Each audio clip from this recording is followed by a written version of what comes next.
We're live for the next Christina Silva show, and we have so much to be thankful for today. My favorite color is green, but now it's purple. Today, we have a special guest for you that is sitting with me in the frame because we are live together in person. And I want to say, the digital divide separates us, but the human nature is to be together, to touch, agree, to embrace, and also to find camaraderie. Although I am a United States Marine, both my guests today are from the United States Army. What elite soldiers we have in our Army. So it's always my pleasure to give back with the Los Angeles Recruiting Battalion in the form of media and outreach, because we need to put more soldiers into the fleet. So when you listen to the Christina Silva Show, we always honor special persons in our veteran pool that truly are in the community to help others find a home where they belong, where they can give back and tell their stories to empower others. Without further ado, let me tell you a little bit about the man to my left. His name is Zeferino John Madrigal III. We're going to find out about the meaning of his name because we are as we are called.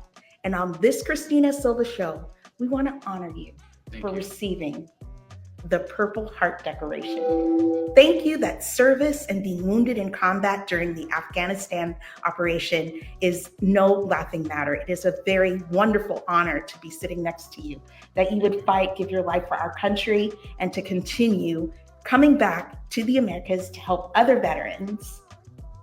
Now, Mr. Madrigal is out in the community putting together walls with me.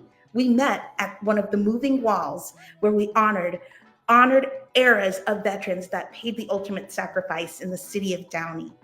That is the traveling wall that you should see sometime if it comes to your neighborhood. Now, let's start with where you were born, a little bit about your childhood and why you joined the Army. Okay.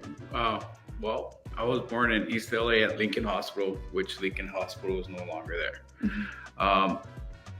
I grew up in the city of El Monte. And I had a good childhood. I played sports, football, baseball. I love baseball. During that era, baseball was hot. We had the Dodgers, Fernando Valenzuela, Oral Hershiser. We had Kirk Gibson.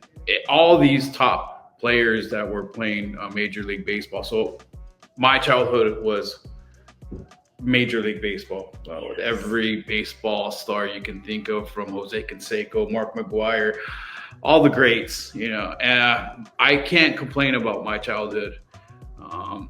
The reason why I did join the military was after 9/11. It really got me. And I was working at the time as a contractor. I wasn't a contractor. I was working with the union as a carpenter with 1506 out of Los Angeles. And I just had to join. I just had to.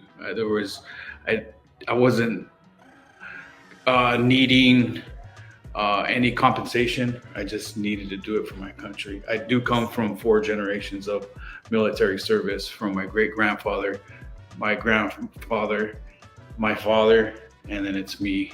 I'm proud. Unfortunately, my father passed away last year, so anything that I do now, he don't see it in person, but he does see it. I'm a God-fearing man. I am Christian, so I do believe that he is always with me, and I feel him all the time. And I do good, and I always try to make him proud. Yes. Oh yeah, I know he's proud every time that, especially with helping other veterans. I know that he's proud of me because him being a veteran, I helped him do his VA compensation too. So he had me be his little personal BSO. Voluntold. Right? Yeah. He goes, "You gotta help me out, boy." I go, "All right, no problem, pops. We got it. I'm gonna take care of it." Oh, this is a great. I'm so blessed. I'm blessed by people like you and our guests, and just the community in general. They're great people. I have no complaints about anything. I just thank God for every person that comes into my life and blesses me with their companion and leadership and guidance and mentorship. It's an honor. It's an honor. America, this is a great time to thank every man and woman that has ever donned a uniform from every branch. Thank you so much for your service.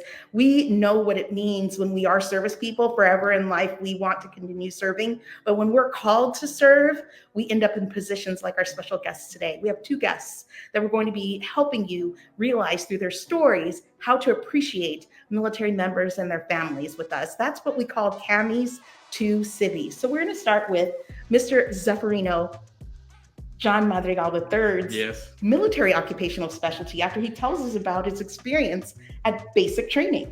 All right. Well, I'm proud of my I'm a combat engineer. So being that I'm a combat engineer, it's scary if you're told what you're going to do, but when you do it, it's not scary anymore. It's something where you got to learn your profession and do it well. And if you do that, after that's completed, then it's the luck of a draw. So it's a coin flip on, the danger zone. My basic training was at Fort Leonard Wood. They call it Fort Lost in the Woods, and they share it with the military police.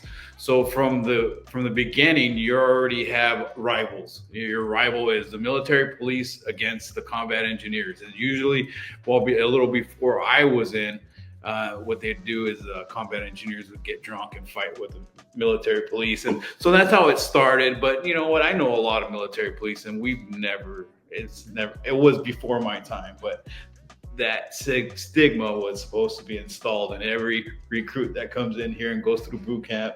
But I didn't experience that. But, as a combat engineer, our job varies from anti-personnel mines, anti-tank mines, IEDs, VBEDs. VBEDs is a vehicle-borne IED. And of course, all the other things that come with that in the combat zone would be small arm fire, incoming rockets. I really, really want to emphasize that I chose to do my position, and I knew that it was dangerous, and I wanted to do it. So I don't feel like I need the public to be. I just want to know the public that God watches everybody here. Yeah. So it's when a loved one leaves, I know everybody gets sad, but I chose to do something that most everybody don't want to do. So it was my choice. I volunteered